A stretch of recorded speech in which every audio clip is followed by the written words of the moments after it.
देखिए, ये सरकार जो है, पर्ची सरकार है। सरकार को पता ही नहीं क्या करना है, क्या नहीं करना। सरकार ने सरपंच हटा दिए, नगर पालिकाओं के अध्यक्ष हटा दिए। पहले तो इनने जो कांग्रेस के काफ़ी सारे प्रधान और जो अध्यक्ष थे वो हटाए विदाउट एनी राइम और रीजन। कोई रीजन नहीं था, बस जस्ट इनकी मर्जी थी, क्योंकि इनको खिलवाड़ करना था डेमोक्रेसी से, वो इनने खिलवाड़ खूब करा। अब ये क्या चाहते हैं, 2.5 साल हो गए, चुनाव भी नहीं कराना। चुनाव नहीं कराने से क्या हो रहा है, जो 16 फाइनेंस कमीशन का पैसा हमारे को आना है, पंचायतों में आना है, वो एक तो पैसा नहीं आ रहा, ना ही नगर पालिका में पैसा आ रहा है, क्योंकि जब तक आपके इलेक्टेड रिप्रेजेंटेटिव नहीं होंगे वहां तक पैसा नहीं आएगा। तो ये आप मान के चलो, गांव का और शहर का जितना विकास होना था वो आज की डेट में सब ठप पड़ा। काम हो ही नहीं रहे, कोई भी काम नहीं हो रहे, सब काम ठप पड़े। लोगों को जब तक पैसा नहीं आएगा तब तक काम कैसे होंगे, लोग बाग कुछ काम नहीं करा रहे। तो ये बहुत ही ऐसा काम करा है जो बिल्कुल, जो कहते हैं ना कि आपको जो विकास की तरफ राजस्थान बढ़ रहा था, उस विकास को इनको खत्म करने का काम करा है, क्योंकि इनको समझ ही नहीं है क्या करना है, वो समझ ही नहीं है। वन नेशन वन इलेक्शन की बात करते हैं, अरे वन नेशन वन इलेक्शन की जब आप बात करो, कम से कम विकास तो मत खत्म करो इस कंसेप्ट को लेके, क्योंकि मोदी जी ने बोल दिया है तो बस आंख मूंद कर वो कर रहा है कॉपी। जब मोदी जी खुद ही नहीं कर पा रहे हैं तो आपको वो क्या करने की जरूरत है। तो मैं आपको ये कहना चाहता हूँ, इसीलिए हमने जन जागरण प्रोग्राम पीसीसी से हमारे को मिल गया है। तो हम चारों विधानसभाओं में मीटिंग कर रहे हैं, कांग्रेस कार्यकर्ताओं को इकट्ठा कर रहे हैं और ये हम बूथ लेवल तक लेके जाएंगे।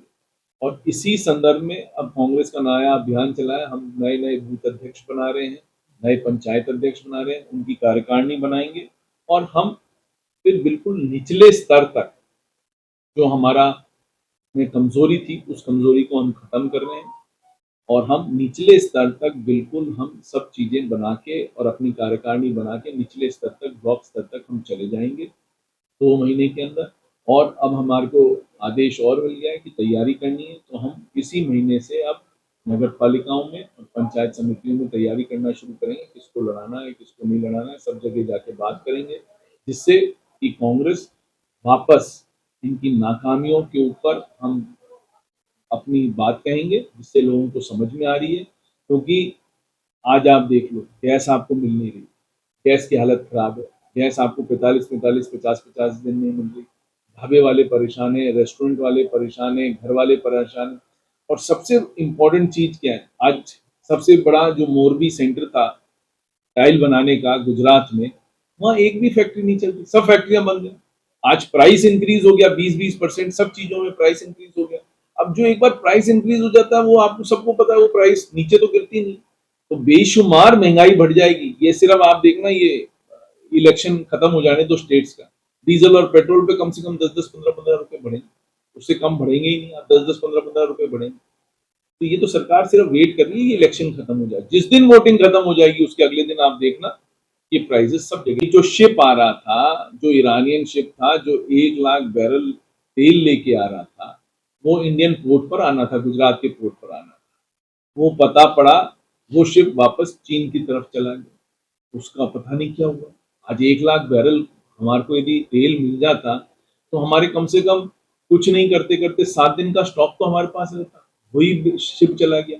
अब ये मोदी जी हैं जो यूएस कहेगा वही काम करेंगे। हमारे को रशिया से 1 महीने के लिए हमारे को परमिशन मिली है कि 1 महीने बाद, उसके बाद वो बंद हो जाएगा। भाई इस वक्त तो हमारे हमारे देश के ऊपर कौन राज कर रहा है, ट्रंप राज कर रहा है। ट्रंप बोलेगा ये नहीं करना तो हम ये नहीं करेंगे, ट्रंप बोलेगा वो करना है तो हम वो नहीं करेंगे, क्योंकि हम अब कठपुतली हैं ट्रंप के हाथ। जो ट्रंप बोलेगा वो मोदी जी करेंगे, जो ट्रंप नहीं बोलेगा वो मोदी जी नहीं। हमारे सिविल सप्लाईज मिनिस्टर से करूंगा कि धौलपुर में बहुत हालत खराब है। जो पिछले वाला डीएसओ था, उसने बिना सोचे समझे जो भी नाम डीलरों ने कहे, हर जगह नाम 25-25, 30-30 नाम हर बूथ पर काट दिए गए। उन लोगों को, गरीब लोगों को मिलने ना, जो गरीब लोग जो रेगुलरली डीलरों के पास जाते थे गेहूं लेने, क्योंकि उनको हर महीने का गेहूं चाहिए था, और वो जो आदमी ऐसे थे जो बिल्कुल गरीब थे, उन्हीं के नाम काटे। मैं आपके माध्यम से सिविल सप्लाईज मिनिस्टर से कहूंगा कि भाई ये अनोमली को आप ठीक करो। ये बहुत हालत खराब है धौलपुर के अंदर। मैंने अभी चेक कराए, कम से कम 1500 से 2500 आदमियों के नाम काट दिए गए हैं। उनके नाम जुड़ नहीं रहे। हमने कई बार कहने के बावजूद ये जुड़ नहीं रहे।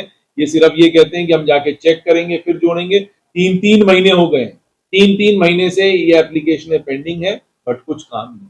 सरकार मदद क्या कर रही? गिरदावरी अनाउंस नहीं करी है सरकार ने अभी तक। जब तक गिरदावरी अनाउंस नहीं होगी, जब तक किसान को कैसे मिलेगा? क्योंकि इनने तो एक नॉर्म बना रखा है, एसडीआरएफ का नॉर्म है कि जब तक 30 से 40% आपका खराबा नहीं होगा तब तक कुछ पैसा ही नहीं मिलेगा। हालतें बहुत खराब है।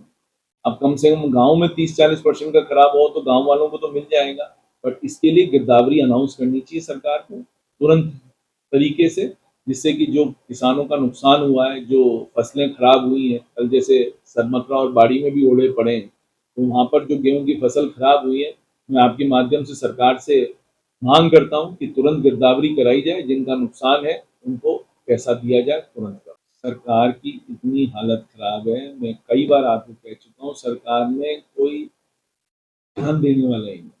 रिलीफ डिपार्टमेंट में कोई ध्यान देने वाला ही नहीं। सिर्फ लंबी लंबी बातें यहाँ चलती हैं, कुछ काम नहीं होता। मैं आपसे आपके माध्यम से कहने जाऊंगा कि रिलीफ डिपार्टमेंट को अच्छी तरह से डील करा जाए, नहीं तो ये किसान अब ज्यादा दिन इंतजार नहीं करेंगे। हमारे को इनको लेके सड़क पर सरकार के खिलाफ जाना पड़ेगा, तब जाके इनकी रातों की नींद। तो धौलपुर तो है ही नहीं ना राजस्थान में, तो विधानसभा में कह चुका हूँ, धौलपुर है कहाँ राजस्थान में? राजस्थान का पार्ट ही नहीं। धौलपुर को तो ऐसे ट्रीट करा जैसा है जैसे राजस्थान का पार्ट नहीं है। ना हमारे को सुबह बिजली मिले, हमारा पानी जो धौलपुर का पानी है भरतपुर जा रहा है, हमारे को हमारा जो कमिटेड है 15 से 20 एमएलडी पानी धौलपुर शहर को नहीं मिल रहा। कल भी मैंने अपने भाषणों में कहा कि हालत खराब है धौलपुर। धौलपुर का कोई धनाधोरी नहीं है। आके यहाँ चीफ मिनिस्टर कह जाते हैं 2000 करोड़ का हम यहाँ विकास कार्य कर रहे हैं। गिनाए तो सही 2000 करोड़ कितने होते हैं, समझ में तो आए कहाँ पैसा है? पैसा है नहीं, काम सब ठप पड़े, ठेकेदारों का पेमेंट नहीं हो रहा। मार्च के महीने में ठेकेदारों का पेमेंट नहीं हो रहा, हालतें खराब है, ठेकेदारों ने काम बंद कर रखे हैं। आपकी जल जीवन मिशन की जितनी टंकियां हैं धौलपुर डिस्ट्रिक्ट की सब बंद पड़ी। मैं चैलेंज के साथ कह सकता हूँ एक टंकी नहीं चल रही। आपकी बस ट्रांसफर पोस्टिंग कर लो तो उसमें मंत्रियों की मौज हो जाती है। यहाँ तो दलाली चल रही है धौलपुर के अंदर। हमारे कई ऐसे परिवार हैं जो दलाली पे पहले ट्रांसफर कराते हैं, फिर रुकवाते हैं, फिर पैसा ले लेते हैं। ये तो हाल है बीजेपी के नेताओं का। कहना चाहूंगा जमीन पर बहुत ही हालत खराब है। इन लोगों ने हालत खराब कर रखी है।